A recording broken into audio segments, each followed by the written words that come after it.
본문 말씀을 지금 한 3주째 지금 계속 여러분에게 말씀을 드리는데 한번 이 본문 말씀을 한번 깊이 묵상해 보셨습니까?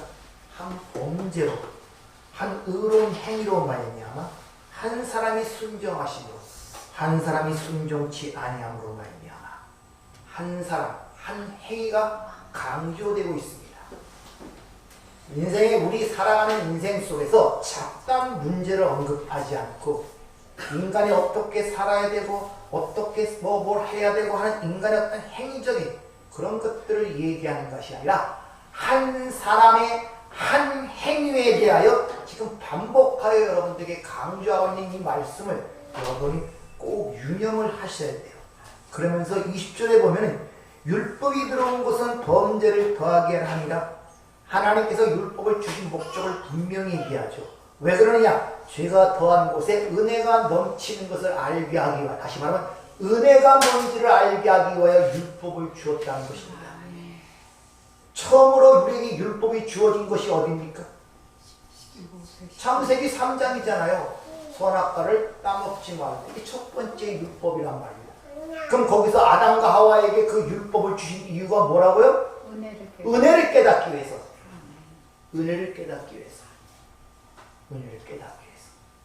이렇게 하나님께 우리에게 율법을 주신 것은 너희들의 행위의 명령을 통하여 그들의 행위와 됨됨이와 이런 걸 향상시켜 하나님의 백성으로 만들어내려는 그런 뜻이 아니라 오직 모든 것은 한 사람으로 말미암아 주어졌음을 깨닫는 그 은혜를 알기 위해서 율법을 주었다고 우리에게 얘기를 합니다. 근데 그 은혜가 뭐냐? 21절에 얘기하기를 바로 예수 그리스도로 말미암아 영생에 이르게 하기 위해서.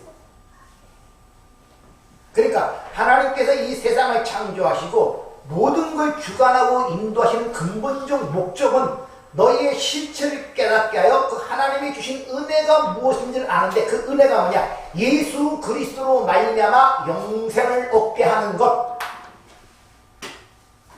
요걸 가르치기 위해서 이 역사를 운행하시고 여러분이 인생이라는 걸 지금 삶이라는 걸 살아가고 있단 말입니다. 다른 거 가르치는 것이 아니라 그걸 가르치기 위해서 우리에게 삶이라는 것, 제한적 인생이라는 걸 허락하셨단 말이에요. 그래서 믿음이라는 것은 생활이라고 말씀을 드렸습니다. 그래서 믿음 생활을 신앙생활 이렇게 이야기를 합니다. 그래서 그 신앙생활을 통하여 우리의 실체, 우리가 뒷그림을 자각하게 만듦으로 말미암아 그 흙에 불과한 우리에게 부어진 하나님의 풍성한 은혜와 긍휼하심을 확인하고 찬송하게 하기 위해서 우리를 만들어내셨다고 이사야 43장 7절이나 21절 에베소 2장 1장에 그 내용을 얘기하고 있는 것입니다. 그러니까 우리가 신앙생활을 제대로 하고 있다면 그 은혜를 깨달아 찬송하는 것이 삶 속에 풍성이 넘쳐져야 한다는 것입니다. 여러분의 삶이 지금. 근데 그 은혜가 감지되지 않으면 감사나 찬송이 나오질 않죠.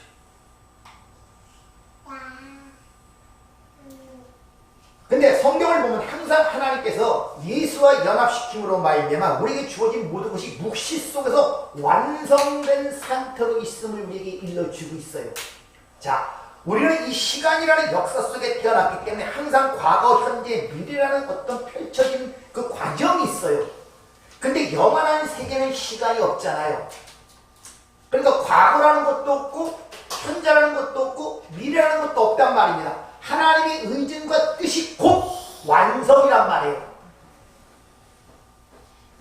그러니까 우리는 계획을 세우면 청사진을 만들고 그것을 이루기 위한 재료를 준비하고 이런 수고와 땀을 흘려서 하는 노력하는 과정이 이 땅에서 필요하잖아요.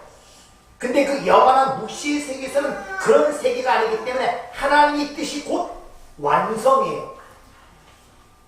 그래서 이사야 46장에 보면 시초부터 종말을 알렸다고 하는 것입니다. 그래서 우리 신앙생활 속에서 가장 문제가 되냐? 이미 완성된 우리인데 그 완성된 약속에 비해서 이 땅 역사 속에 우리의 신앙생활이 괴리가 생기는 거예요. 하나님 나라가 너희 안에 있다. 너희 영생이 주어졌다. 하나님이 너 안에 계신다고 하는데 실제 이 역사 속에서 우리의 현실은 그렇게 느껴지지 않는단 말이에요. 그게 이미와 아직이라는 긴장성을 갖고 신앙의 괴리가 생겨요. 거기서부터 수많은 의문과 갈등과 번민과 고민이 생기는 거예요.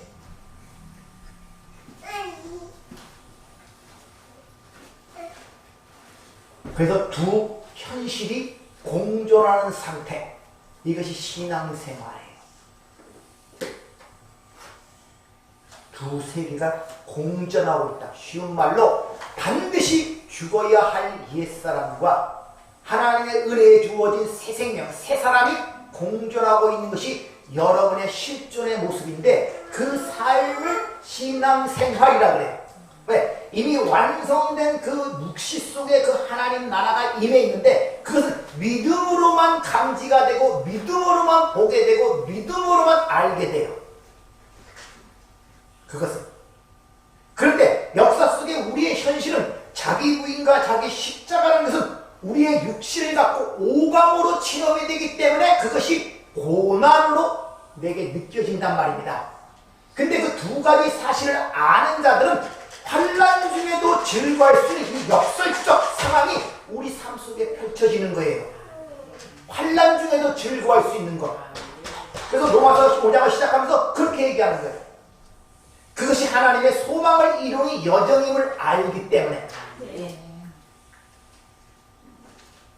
그러면서 한 사람으로 말미암아, 다시 말하면 우리가 받는 성도의 의로움이라든지 구원, 영생, 기쁨, 평강, 안식, 이 모든 것은 한 사람으로 말미암아 우리에게 주어지는 것이지 성도 개개인의 어떤 노력과 수고의 결과로 주어지지 않는다는 것을 오늘 우리에게 보여주고 있단 말입니다. 한 사람으로 말미암아 주어진 것이란 말입니다. 영생, 구원, 평강, 쉼, 안식이 한 사람으로 말미암아 주어진 것이란 말입니다. 여러분의 개개인이 이 땅에서 수고와 노력을 통해서 결과로 얻어진 것이 아니라고 오늘 선언하고 있단 말이에요. 그래서 성경은 교회를 한 몸이라 그래요. 한 몸. 교회가 이런 건물이 아니라 유기체적 한 몸을 상징하여 보여주고 있어요. 머리, 몸, 각 지체가 있죠. 잘 보세요. 팔이 어디서 나왔습니까? 몸은 따로 있고 팔을 딴 데서 갖다 붙였습니까? 다리가 딴 데서 붙였습니까? 눈을 딴 데 갖다 붙였습니까? 하나에서, 몸에서 나온 것이 각 지체란 말입니다. 근데 각 기능이 다르고 모양이 다르고 개체가 달라요. 그러나 중심점은 다 몸을 위하고 있고 그 몸 전체는 머리에 장악이 되어 있는 것입니다. 그래서 교회의 머리를 예수 그리스도라 그러는 거예요. 이 세상이, 여러분의 눈에 보이는 이 세상이 어디에 있는 줄 아십니까? 어디에 있는 것 같아요? 이 안에 있어요. 이 안에. 내 약간만 잘못되면 인식이 달라진다니까요. 뭐 대단한 것 같죠? 머리만 약간 틀려버리면 뭐 호르몬이 부족하다든지 신경세포가 약간 준다든지 피가 터져갖고 어떤 신경을 눌러버리면 완전히 여러분이 아는 세상이 달라져 버린다니까요. 세상은 밖에 보이는 것이 아니라 이 안에 있다니까요. 그래서 이걸 바꿔야 돼. 이것을 머리를 바꿔야 된단 말입니다. 머리를. 그래서 예수를 머리라 그러는 거예요. 머리를 바꿔야 돼요. 여기서 모든 게 나오는 거예요. 여기서. 마음이, 아니 여기 있어. 여기요.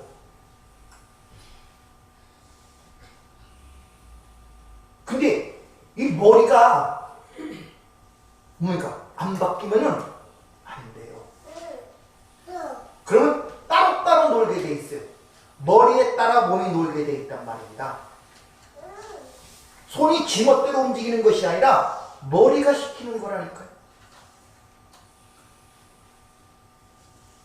요새 보면은 원인이 없는 고통들이 많은 질병들이 많습니다. 그걸 흔히 스트레스성이라고 해요. 신경성이라고 붙여요. 쉽게 말하면 신경성이라면서 원인을 잘 모르는 거예요. 그 신경성이 뭡니까? 여기가 잘못된 거. 멀쩡한데도 여기서 잘못 신호를 주는 거예요. 그래서 여기가 망가지면 고통도 못 느끼고 여기가 잘못되면 쓸데없이 고통이 없음에도 불구하고 몸이 고통을 느껴요. 이 머리가 잘못되면. 근데 이 머리가 예수가 되어야 되는데 이게 자기가 개별적 존재인 지체임에도 불구하고 이게 머리 노릇을 하려고 그러니까 부작용이 일어나는 거예요. 그걸 멸망이라고 해요. 쉽게 말하면 한 몸에 붙어서 머리에 정확이 돼 있어야 되는데 이 지체가 떨어져서 자기 개별적 존재를 주장하는 것, 자아를 주장하는 것을 하마르티아, 관역을 벗어났다. 그걸 성경에서 죄라고 얘기를 하고 있단 말입니다. 따라서 지체인 성도가 개별적 자아를 주장할 수 없다는 것입니다. 그래서 여러분들이 이 땅에서 경험을 통하여 체험하면서 깨달아 알아가는 것이 신앙생활이란 말이에요. 아, 하나님과 떨어져서는 살 수가 없는 것이구나를 깨달은 게 여러분의 삶의 문제란 말입니다. 그것이. 그것을 성경은 다양한 모습으로 표현하는데 간음, 또 이혼이라는 그런 이야기로 그것을 이야기하고 있죠. 신랑과 한 몸이 되어야 될 신부가 거기서 떨어져 나가 내 개별적 자아를 추구하는 것을 간음, 이혼이라고 표현하고 있는 것입니다. 따라 성경에서 간음이라든지 이혼의 문제는 다 영적인 이야기를 하고 있다는 것입니다. 그래서 야고보 4장 4절을 보면은 간음한 여인들아 세상과 덧된 것이 하나님과 원수됨을 알지 못하느냐. 그런즉 누구든지 세상과 벗되고자 하는 자는 스스로 하나님과 원수가 되는 것이니라. 이 벗됨이라는 단어가 필레오라는 단어인데 요한복음 22장에 보면 그 베드로를 찾아온 주님이 묻죠. 네가 나를 사랑하느냐 하니까 내가 주님을 사랑하는 줄 아시나. 그 사랑자가 필레오예요. 내가 주님을 나의 벗으로 취했단 말입니다. 친구로 취했단 말입니다. 근데 종과 친구의 차이가 뭐냐? 종은 주인이 하는 것을 모르지만 친구는 아들이 가르침으로 주인이 하는 것이 무엇인지를 아는 걸 친구라 그래요. 그래서 세상에서 부모를 팔아 친구를 산다는 말이 무슨 뜻인지 아십니까? 내 마음을 알아준다. 부모는 내 마음을 몰라.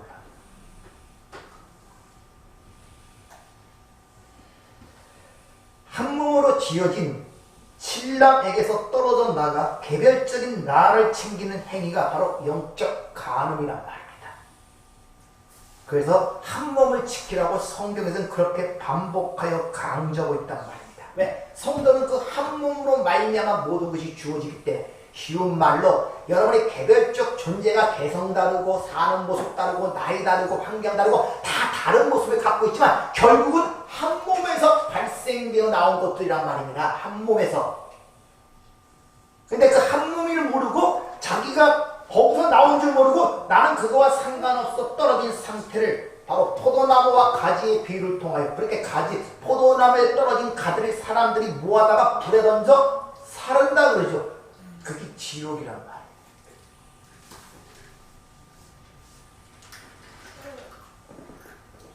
창세기 1장에 보면은 이 세상을 누가 창조하십니까? 한 분, 하나님으로 말미암아 창조된 걸 기록되고 있죠. 그러니까 모든 만물은 오직 한 분이신 창조자이신 하나님과 관계에 달려 있어요. 왜? 모든 만물은 그 하나님 한 분으로 인하여 모든 게 발생됐기 때문에 모든 만물은 그 한 분과 연관이 되어 있단 말입니다. 그것을 가리키기 위하여 이 세상을 창조하신 거예요. 그래서 하나님이 천지를 창조하십니다. 이렇게 창세기 1장 1절이 시작하고 있단 말입니다. 따라서 우리가 사는 이 세상이라는 무대, 이 역사는 바로 첫 창조는, 성경은, 이 역사는, 여러분의 인생은 바로 한 분, 하나님과의 모든 문제가 달려 있다는 것을 설명하고 이해시키기 위하여 이것을 지금 운행하고 있는 거예요.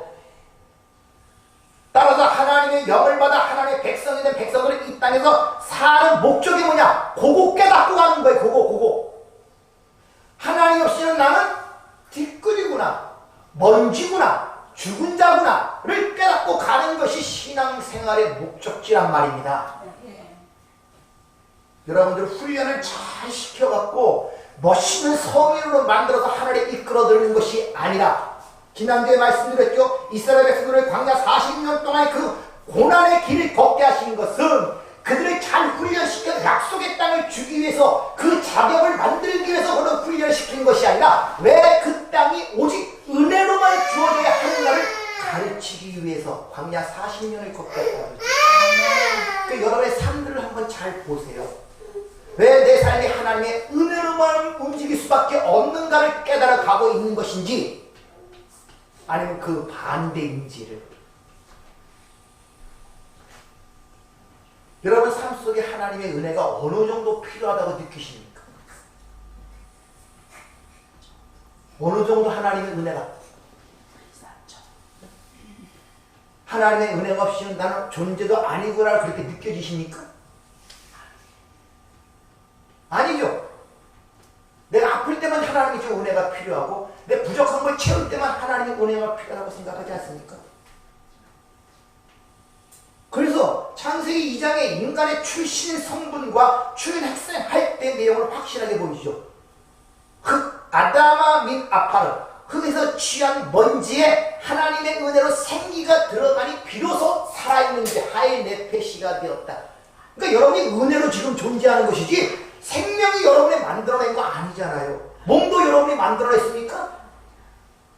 은혜로만 존재하는 게 모든 존재가. 그걸 지금 깨닫고 가시냔 말이야. 숨 쉬는 것부터 내 모든 것이 하나님의 은혜가 없이는 모든 만물은 야의 존재조차도 없는 것이구나를 깨달아 가는 것이 신앙생활이란 말이에요.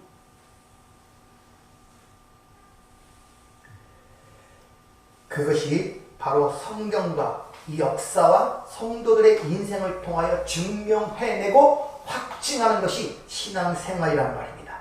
그래서 그걸 가리키기 위하여 첫 번째로 육신을 입고 오신 분, 충성된 증인, 누굽니까? 예수 그리스도라는 거죠. 이 충성된 단어가 피스토스, 믿음이라는 단어가 똑같습니다. 그러니까 어떨 때는 충성이라고 번역하고 어떨 때는 믿음이라고 번역해요. 그래서 믿음은 반드시 충성, 행위를 유발하게 되어 있습니다. 그래서 나를 본 자는 아버지를 보았다. 내가 하는 것은 아버지를 하는 거다. 주님이 그렇게 말씀하신 거예요. 그럼 그 주님과 함께 연합된 성도 역사 속 인생이 어떻겠습니까? 똑같은 일을 답습하며 살아가는 거예요. 왜? 그 주님과 우리가 연합이 돼 있잖아요. 한 몸이 돼 있잖아요. 그러니까 주님이 가신 길을 그대로 답습하며 따라갈 수밖에 없어요. 그분이 한 몸으로 연합됐으니까 우리는 그분의 머리에 정복되어 그분의 손발이 되어 따라가는 거란 말입니다, 여러분들.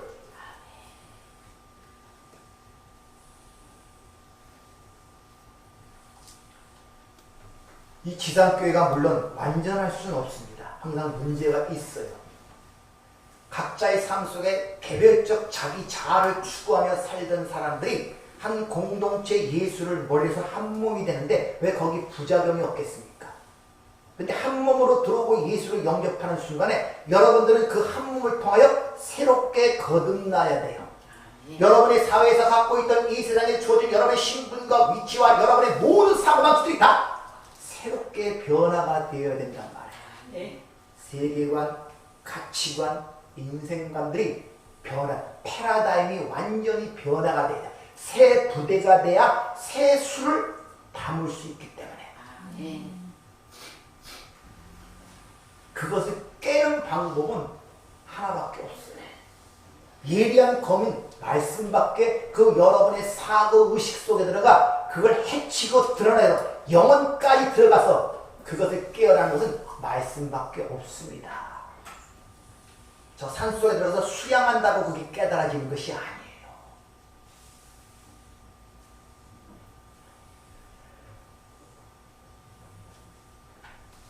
그래서 성도가 이 역사 속 인생이 이미 구원이 완료된 묵시 속의 현실인 하나님의 나라를 경험하는데 믿음으로 경험하고 또 역사 속 자신의 현실이 자기 부인과 자기 십자가라는 경험, 그것이 육으로 감지되기 때문에 환난과 고난이 공존하는 이 승리와 또 자기 부인이라는 이 두 가지 경험이 삶 속에 체험이 되고 있다.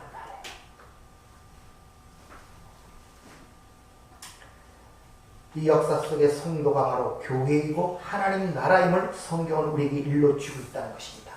따라서 교회에 온 것이 아니라 정상적으로 얘기하면 예배를 드리러 예배당에 온 것입니다. 여러분 개개인이 교회란 말입니다. 개개인이 교회.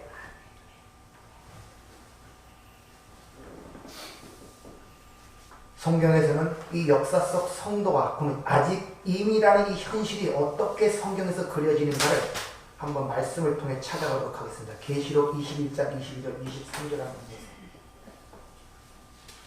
성 안에서 내가 성전을 보지 못하였으니 이는 주 하나님 곧 전능하신 이와 및 어린 양이 그 성전이시니라. 그 성은 해나 달의 비침이 쓸데없으니 이는 하나님의 영광이 비치고 어린 양이 그 등불이 되시니라. 잘 보시면 지금 여기서 묘사하는 그 하나님 나라 천상의 그 성전은 성전에 이미 완료되어 있는 교회를 모형하고 있는 것입니다. 즉 묵시 속에 있는 거룩한 성 예루살렘은 하나님의 신부 교회를 모형하고 있단 말이에요. 근데 여기서 잘 보면 계시록을 우리가 배웠지만 잘 보면 이 지상의 교회는 항상 세상에 의하여 죽임을 당하는 모습으로 드러나요. 어린 양의 모습으로. 근데 위에서는 항상 하나님을 찬양하는 그런 모습으로 상반된 모습으로 드러나고 있다. 쉬운 말로 하늘에서는 사자로서의 그 모습이 그려지는데 땅에서는 항상 죽임을 당하는 어린 양의 모습으로 교회가 그려지는 거예요. 이게 임의와 완성체, 아직과 임의라는 그 두 가지를 갖고 있는 우리 삶의 현상이에요. 이미 여러분은 완성된 하나님의 나라로 살고 있지만 이 땅에서는 계속 세상에 맞아 죽는 어린 양의 모습으로 그려지고 있단 말입니다. 그래서 너희 안에 하나님 나라가 있다는 이 말의 의미를 잘 이루려면 성경이 말하는 이런 것들을 우리가 잘 깨달아야 한다는 것이죠. 그런데 여기 보면 거룩한 성 예루살렘에는 성전이 없다고 그래요. 성전이. 그리고 그 성전은 하나님이시고 어린 양이라고 분명히 얘기를 하죠. 그리고 그 성전에 하나님의 영광이 비치는데 그 영광을 비치는 도구로 어린 양이 그 등불이 되신다고 그렇게 여기서 표현하고 있단 말입니다. 그것을 하나님의 나라라 요한계시록에서는 지금 그렇게 표현하고 있어요. 그러니까 천상에는 하나님의 영광만 드러나는 것이지 인간의 가치와 인간의 자랑과 인간의 그 모든 것은 다 사라지고 하나님과 어린 양이신 그 등을 통하여 나타나는 하나님의 영광만이 드러나는 것이 하나님의 나라라고 지금 설명하고 있단 말입니다. 그러니까 묵시 속에 완성된 그 하나님의 나라는 이 땅의 표현으로 얘기하면 어린 양이 주인이고 어린 양에 의하여 완료된다 이런 말이에요. 여러분은 지상에 살고 있죠. 그러니까 그 완성된 하나님의 나라가 뭐냐면 어린 양이 주인이고 어린 양에 의하여 완료가 된 나라란 말입니다. 그럼 이 땅에서 그 어린 양이 갖는 정체성, 그게 주는 의미가 뭡니까? 어린 양을 배면 우리가 생각나는 게 뭡니까? 예수님의 십자가와 죽으신가 부활 아닙니까? 그러니까 이 땅에서 우리에게 감지되는 그 하나님의 나라의 정체성이 그 뭡니까?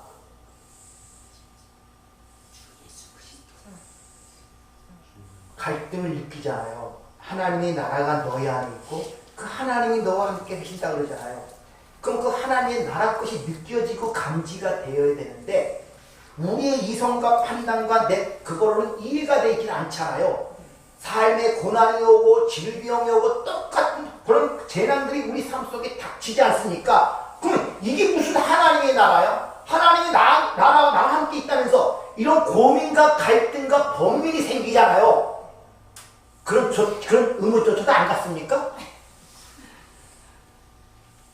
관심도 없는 거예요. 그거 하나님의 나라가 뭔지.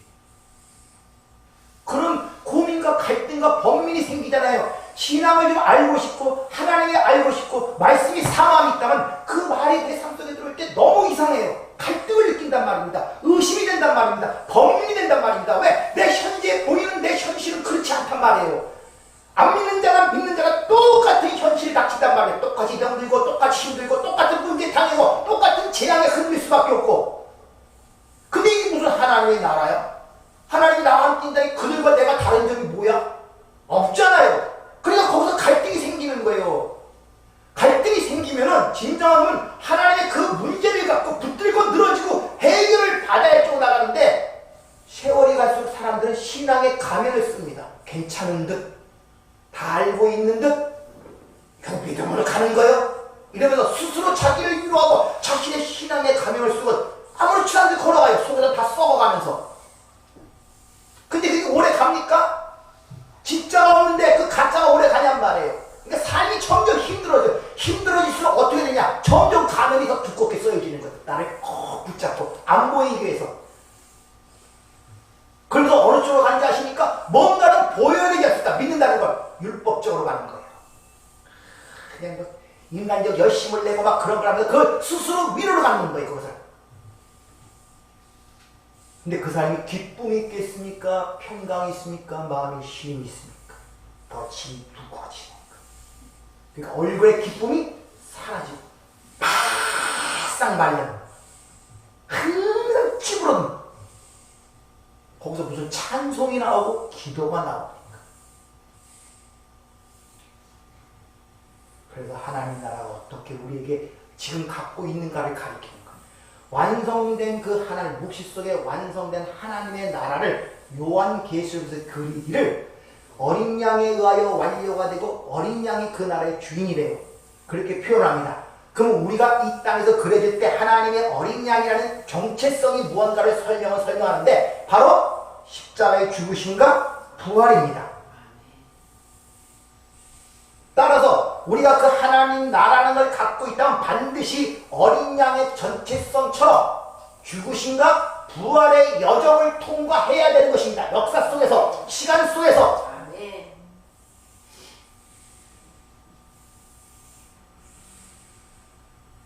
여러분 삶 속에 주어지는 모든 문제들이 단순히 육신을 갖고 태어났으니까 세월이 지나가니까 육신이 썩어서니까 버려야 되고 뭐 이런 식으로 생각하시면 안 돼. 아무것도 배우는 게 없다니까요. 그러면 그것이 자유가 거기에 끌려가는 거예요. 그냥 맨날 아픈데 힘들고 어쩌니까 내 인생이지. 그래서 하나님 사랑해서 하나님 얼굴 보고 싶어서 하나님 나라고 하고 싶은 것이 아니라 사는 게 너무 힘드니까 빨리 세상 떠나야지 이런 생각을 갖고 있다니까요.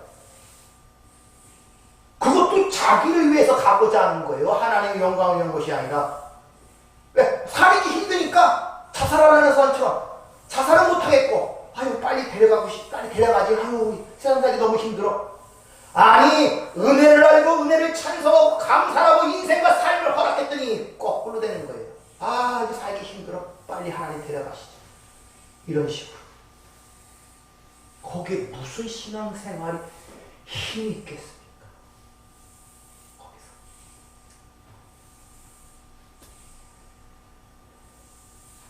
따라서 성도도 하나님 나라가 너희 안에 있다는 것은 예수가 그 하나님 나라 완성되기 위해서는 이 땅에서 어린 양의 모습, 옛 성전이 부서지고 부활을 통해 새 성전으로 완성되는 과정을 역사 속에 살아갔듯이 너희도 그런 과정을 겪게 된 그 자체가 하나님 나라가 너희 안에 있다는 것입니다. 모든 상황을 그렇게 보냔 말이에요. 그것을 하나님의 계획 속에서 그걸 보냔 말이에요.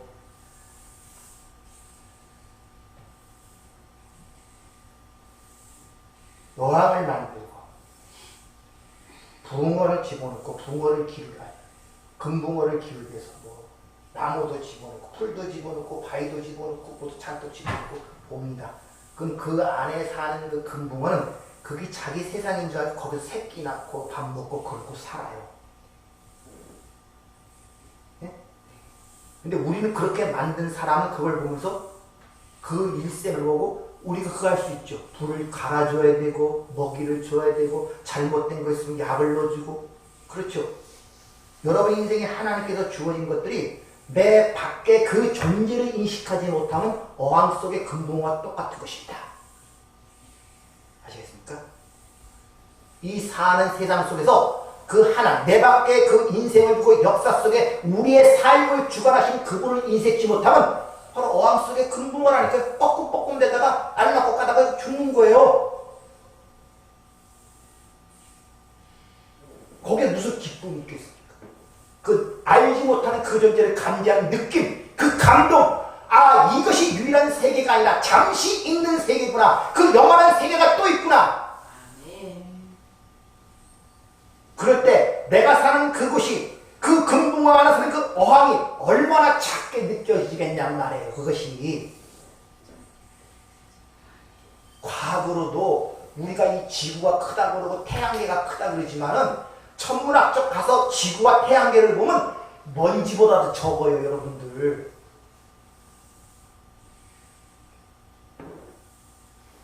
하나님의 시야에서 세상을 보려고 그러고 하나님의 시야에서 그걸 보려고 그러니까요. 우리는 하나님이 영이 함께 하시고 진리를 알기 때문에 바로 내 밖에서 내가 사는 모습을 본단 말입니다.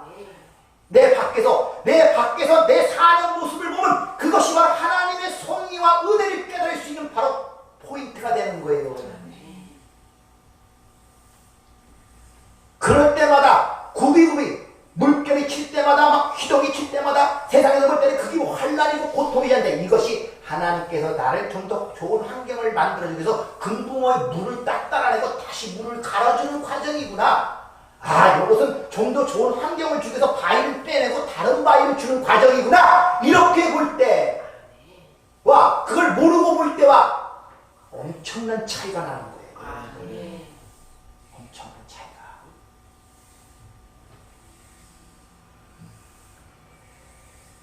요한복음 2장에 보면 확실하게 얘기해줘. 이 성전을 헐라 그러면서 그 성전은 자기 육체에 대한 마음을 부연 설명하고 있단 말입니다.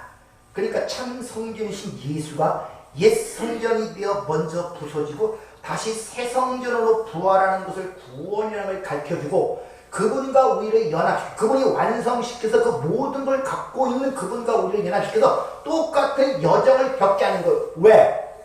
그 은혜를 깨달아 찬송하기 위해서. 뭘 시키기 위해서 그런 것이 아니라 그래야 은혜를 알게 되거든요. 그래서 그 탄생 과정을 가리키기 위해서 예수님께서 예수라는 성전이 육체가 흘릴 때 옆구리에서 뭐가 나왔다?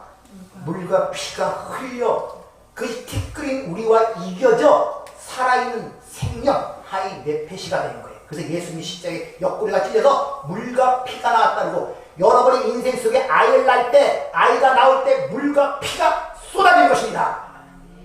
괜히 그런 것이 아니라 그것이 하나님 나라의 백성으로 탄생되는 메카니즘이야를 가리키기 위해서 여러분이 삶으로 체험하며 경험하며 자식을 낳는 거예요. 그럼 그런 걸 통해 성경을 딱 봤을 때 아 이것이 이런 의미구나 오감으로 느껴지잖아요. 여러분도 생명할 때 완전히 죽음이잖아요. 죽음 산고의 고통 죽음 모든 뼈가디가 다 사라져버리고 고하나 날 때 애가 나올 때 피투성이에 물이 쏟아지잖아요. 아 이것이 그 십자가를 통해 우리를 새롭게 하나님께서 그런 걸 가리키게 나에게 주어지는 것이구나 볼 때 그것이 얼마나 병이롭고 하나님의 구속적 섭리에 볼 때 그 감동적으로 그 문제들이 보여줄 수 있겠냔 말이에요. 그리고 그 아이를 낳았을 때 내 아픔 속에 낳잖아. 죽음을 통해 나가니까. 그래서 부모가 자식에 대한 사랑이 그렇게 강한 거예요. 왜? 나 자신의 일부이기 때문에. 하물며 하나님이 그 아들의 죽음을 통하여 난 우리를 하나님이 외면하시겠냐 말입니다. 그래서 네 부모는 너를 버렸을지라도 나는 너를 안 버린다고 얘기를 하잖아요. 스가랴서에. 그리고 피투성이에서 죽을 것을 내가 너를 끌어내서 물돼지 신을 신기고 가죽옷을 입히고 멸관을 씌워 내가 네를 왕으로 만들어낼 것이야. 이것이 에스겔서 16장의 이야기 아닙니까? 그러니까 내 살아가는 그것이 하나님의 그걸 가르치는 진리를 모르면 감사함이 없고 감동이 없어요. 왜? 최근과 겨우난 하나님이 나를 구하셨어. 십자가에 죽어서 나를 구했어. 아무런 감동이 없어요. 그러나 내가 아이를 낳는 그런 산고의 고통을 통해 아이를 출산했을 때 그 문제가 하나님의 구속을 가리키는 하나의 어떤 것을 내가 체험하고 경험하고 그걸 알기 위한 것으로 주었다는 걸 내가 보는 순간에 아, 예수가 나를 위해 죽었고 그것 때문에 구원받은 그 감동과 감동이 내 삶을 자각하게 된단 말입니다. 그걸 모르면 그냥 아, 예수님이 나 때문에 죽었어. 뭐 그 정도에 그냥 예수 믿으면 구원받으니까 예수 믿으면 구원받아. 예수 믿는다. 예수 믿는다는 사실도 뭔지도 몰라요. 사실. 왜? 하나님이 하시는 일에 관심이 없으니까. 이같이 창세기 2장 7절처럼 티끌 먼지에 불과한 것이 살아있는 존재가 되는 길은 십자가의 능력으로만 가능하다는 것을 우리에게 창세기부터 보여주고 있단 말입니다. 그래서 아담 한 사람의 옆구리가 열려 그 갈비뼈를 취하여 여자를 만들죠. 그렇죠? 근데 그 여자를 다시 하나님께서 신랑으로 끌고 가죠. 아버지가 끌고 가는 모습이 창세기 2장 21절에서 23절에 보면은 그 여종 원래 한 몸이었던 그것이 홀로 떨어져 나온 그것을 찾아서 다시 신랑의 원 상태로 끌고 가는 그 상태를 역사를 통해 지금 설명하고 있단 말입니다. 그래서 그게 한 몸으로 연합되고 완성됐을 때 내 살과 내 뼈다 저기 나다 하나로 연합을 이렇게 설명하고 그것을 혼인이론 이야기로 이야기를 하고 있는 것입니다.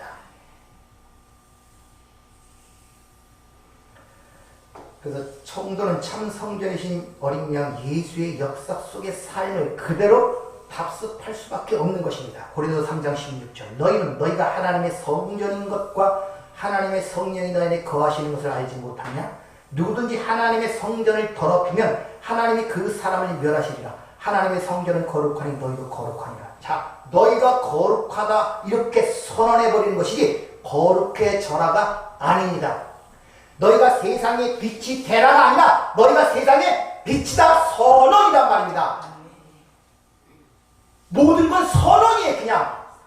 그런데 그것을 이해 못하니까 뭡니까? 그 선언된 것이 무언가를 알도록 하나님께서 우리와 함께 이끌어가는 것을 신앙생활이라 그러는 거예요.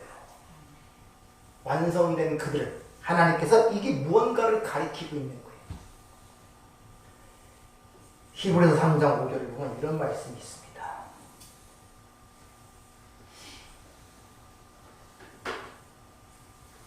또한 모세는 장래에 말할 것을 증언하기 위하여 하나님의 온 집에서 종으로서 신실하였고 그리스도는 하나님의 집을 맡은 아들로서 그와 같이 하셨으니 우리가 소망의 확신과 자랑을 끝까지 굳게 잡고 있으면 우리는 그의 집이라. 자, 모세를 그때 얘기하면서 하나님의 집에 충성된 종으로 이야기를 합니다. 그리고 그리스도는 하나님의 아들로서 그 집에 충성하였다고 얘기를 하죠. 하나님의 집 성전. 근데 우리도 성도도 성전이라고 분명히 얘기를 하고 있죠. 그 말은 하나님의 집이라는 것입니다.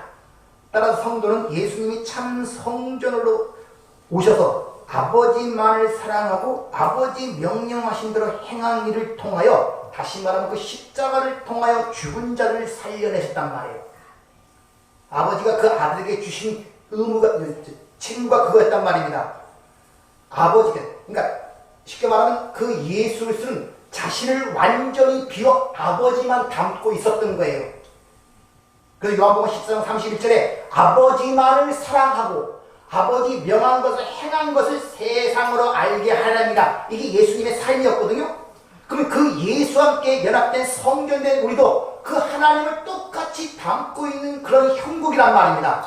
그럼 그 하나님이 우리의 삶을 뭘로 이끌어내시겠습니까? 그 예수와 똑같은 삶으로 이끌어내는 거예요. 근데 그게 우리 힘으로 힘들잖아요. 아니 불가능합니다. 그래서 예수님이 14장, 요한복음 14장, 15장, 16장 전체를 통해서 가장 강조하는 것이 딴 거 없습니다. 성령이 너에게 임하면 또 다른 보혜사가 너에게 오면 그제야 비로소 내가 너에게 말한 것이 무엇인 줄 알고 장래일을 알게 할 것이라 얘기하죠.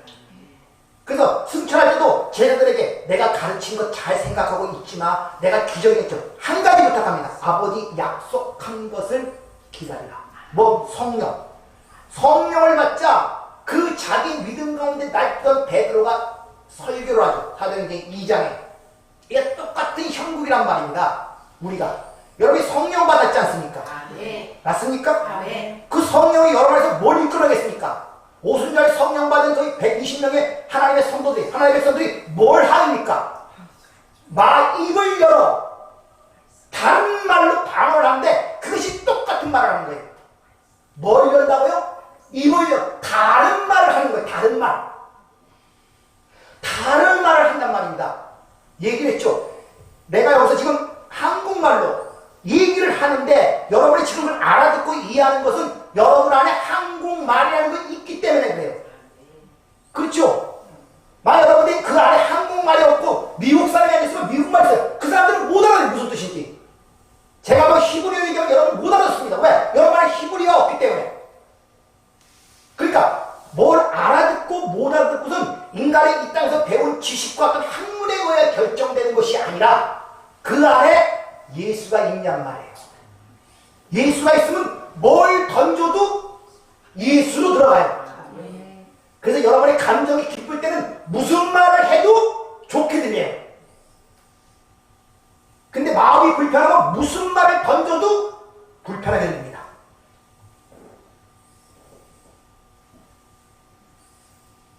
여러분의 예수 생명이 있으면 하나님의 말씀을 들을 때 심장이 뜁니다. 막 속에서 막 펑펑펑펑.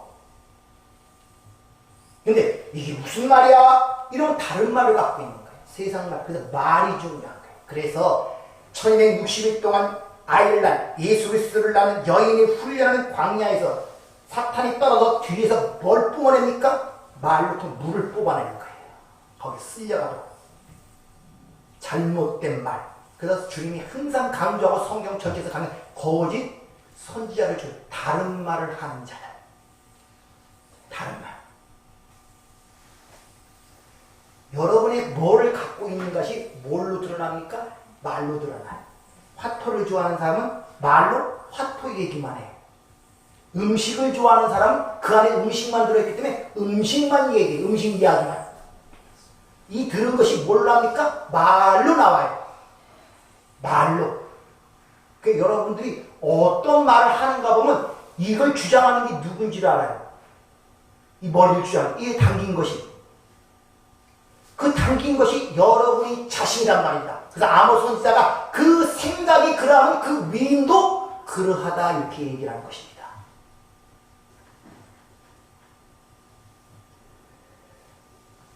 예수님께서 십자가를 통하여 다른 죽은 자들을 살려냈듯이 성전된 우리 성도 역시 자기 부인과 자기 십자가를 통하여 창세전에 선택한 하나님의 백성들이 어떤 이들이 이를 보고 살아나는 일들이 우리 삶 속에 주어지기 위하여 오늘 우리가 살아가고 있는 거예요.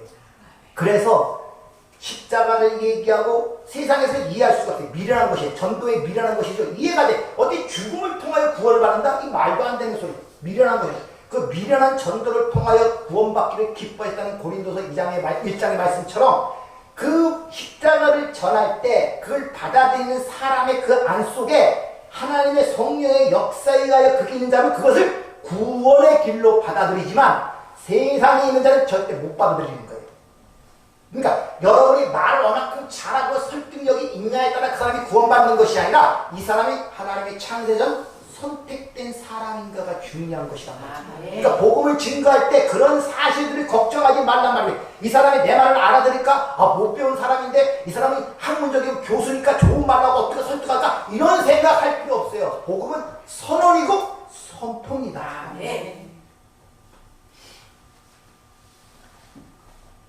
교회사가 그걸 얘기하고 있죠. 교회는 순교자의 피를 통하여 여기까지 온 것입니다.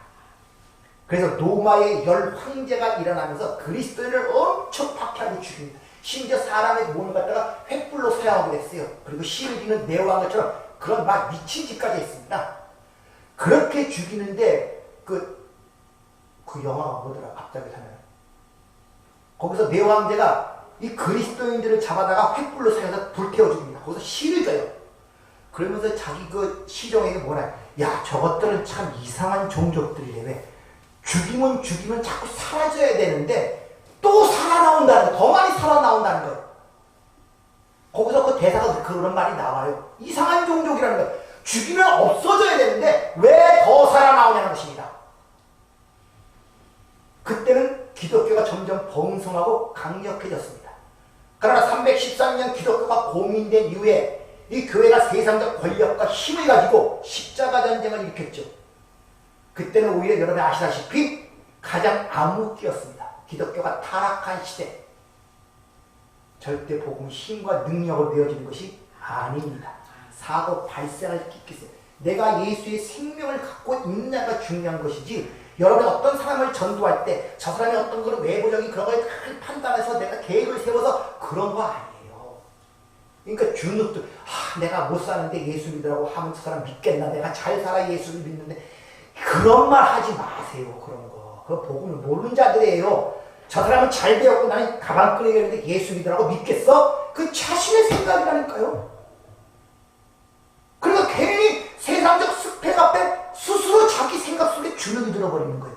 못 산다고 주눅이 들고, 못 빼다고 주눅이 들고, 못생겼다고 주눅이 들고, 말 못한다고 주눅이 들고. 나폴레옹처럼 영웅을 만들어줘야 그 자신 있게 전하겠습니까? 그때 복음이 안전해진다니까요. 자기 영광 온다니까요. 근데 모든 그리스도인들이 대부분 그렇게들 생각하고 있어요. 내가 좀 못 살고, 내가 좀 부족하고, 내가 좀 못 배웠으면 괜히 자기 스스로 자기 영명에 빠져갖고, 아우 내가 그런다고 좀 믿겠어. 그러니까 힘이 없는 거예요. 여러분의 신앙이 똑바르면은, 확실하면은 확고하게 전합니다. 예수 믿으라고. 아멘. 왜? 어떻게 다르게 얘기할 수가 없거든요. 확고하면 다르게 얘기할 필요가 없어요. 다르게 얘기할 수가 없어요. 이게 진짜인데, 여기만 있는 거, 이거만이 생명이고, 이거만이 부활인데, 어떻게 거기 다른 걸 뭘 붙이니까, 그게 확실한데, 그게 가짜니까 자꾸 이것저것 붙여갖고 진짜로 만들려는 이상한 사고방식이 생긴단 말입니다.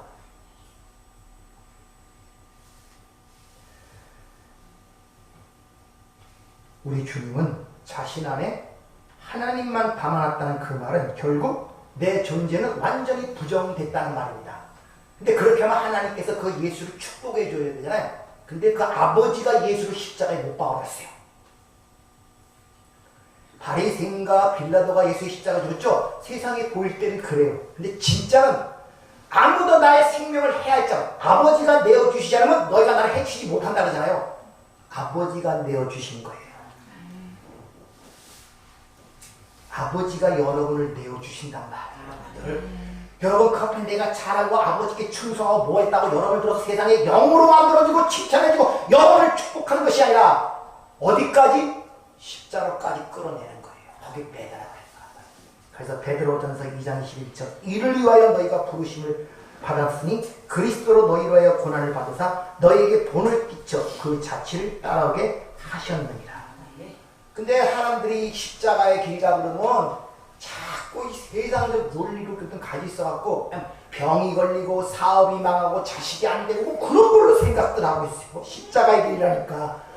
그러니까 그거 하면 괜히 스스로 막 옥졸이는 거예요. 막. 그런 말이겠습니까? 예수님이 이 땅에 살 때 그렇습니까? 내가 여기서 머리 둘 곳이 없다 그러죠. 내 거처가 없다 그래요. 다시 말하면 세상에 정들고 살 것이 아니다를 깨달아가는 것이다. 이곳에 내 머리 둘 곳이 없는 것이다를 깨달아가는 것이란 말입니다. 내가 이 땅에 나의 거처가 아니라는 걸 깨달아가는 것이 십자가란 말입니다. 뭐 내 일이 망하고 그런 것이 아니라 내가 하고 싶은 일 못하고 다 팽개치고 오직 기도만 하고 전도하고 그런 뜻이 아니라 이게 자꾸 다 이게 율법적으로 이해를 들어갈까요? 꼭 무슨 일을 하면 자기 행위로 뭘 받아들여갖고 이걸 해야 되냐 안 해야 되냐 항상 여기서 갈등과 고민을 갖고 산다니까요. 쉬운 말로 여러분의 머리가 바뀌면은 여러분의 세계관, 가치관, 인식뿐만 아니라 하나님의 나라에 갖고 있는 인식 자체도 바뀌는 것입니다. 새로운 패러다임이 바뀌면 한 사람으로 말미암아 이루어진 것들이 하늘의 것들이 세포도주가 채워지는 거예요. 자동적으로 원해서 오는 것이 아니라 자기 자리를 찾듯이 여러분에게 이 땅에 살면서 부와 건강을 허락하시면 감사하고 마음껏 누리며 사세요. 그것이 죄처럼 생각하지 마시고, 그러나 그것이 진짜가 아니라는 걸 알고 사셔야 돼요. 그게 자랑거리가 아니라는 걸 알고 사셔야 된단 말입니다. 오늘날 교회가 사람들이 갖고 있는 부와 영광을 갖고 그 사람이 신앙의 어떤 시간에 이런 유치한 일들을 하고 있다니까요. 그러니까 마치 교회에서 어렵게 힘든 사람은 하나님의 축복을 못 받고 벌 받고 사는 것처럼 인식돼버리고, 뭔가 좀 잘나면 하나님의 볼 받는 것처럼 인식되는 이 잘못된 유치하고 어리석은 일들이 교회 안에서 일어나고 있단 말입니다. 그 교회 안에서 파벌이 생기는 거예요. 그런 걸 판단해버리니까 신앙이 좋아서 이렇게 복 받는 거예요. 신앙이 없으면 맨날 저렇게 살지. 모세 자리에 앉아갖고서 전부 다 그렇게 판단들 하고 있는 것입니다. 나라는 존재를 비워 너를 살려내는 바로 당신의 백성을 향한, 자신을 비워 자신을 죽여 당신의 백성을 살려내는 하나님이 우리에 대한 일편단심, 변하지 않는 그 사랑, 그 십자가는, 그러니까 십자가라는 것은 우리의 구원의 방법만을 이야기하는 것이나 하나님이 당신의 백성에 대한 일편단심, 그 사랑과 은혜를 확증하는 증거가 십자가란 말입니다. 우리의 욕으로는 삶을 이해하지도 깨닫지도 살지도 못한 걸 알기 때문에 내가 가서 또 다른 보혜사 성령을 너에게 보낼 거요. 그 성령께서 너에게 모든 걸 가르치고 인도할 거예요. 그러니까 성령이 임하자, 성령의 충만을 받아 성령의 인도하심을 따라 성령의 말하심을 따라 그 생명의 말이 나가자 3천이 형제여 우리가 어찌할꼬 하고 돌아오는 기적의 역사가 사도행전에 기록이 된 것입니다. 그 주님이 우리와 함께 사시면서 왜 선악과를 따먹고 네가 네 삶의 주인이 된 것이 왜 고통이며 그것이 주임을 하나하나 설명하시고 이해시키는 것이 바로 우리의 신앙생활이라는 것입니다. 이미 보좌에 앉으신 만물을 통치하시는 왕이신 예수께서 역사 속에서 제단의 제물로 바치는 어린 양이라는 그 그림이, 왜 그 어린 양이라는 그 그림이 우리 삶 속에서 반복되어 체험하고 경험되어야 한다. 그것이 바로 그 은혜를 깨달아 은혜를 찬송하기 위해서. 한번 마지막으로 한번 찾아보겠습니다. 에베소서 1장 3절부터 6절까지 한 말씀을 읽고 마치도록 하겠습니다. 에베소서 1장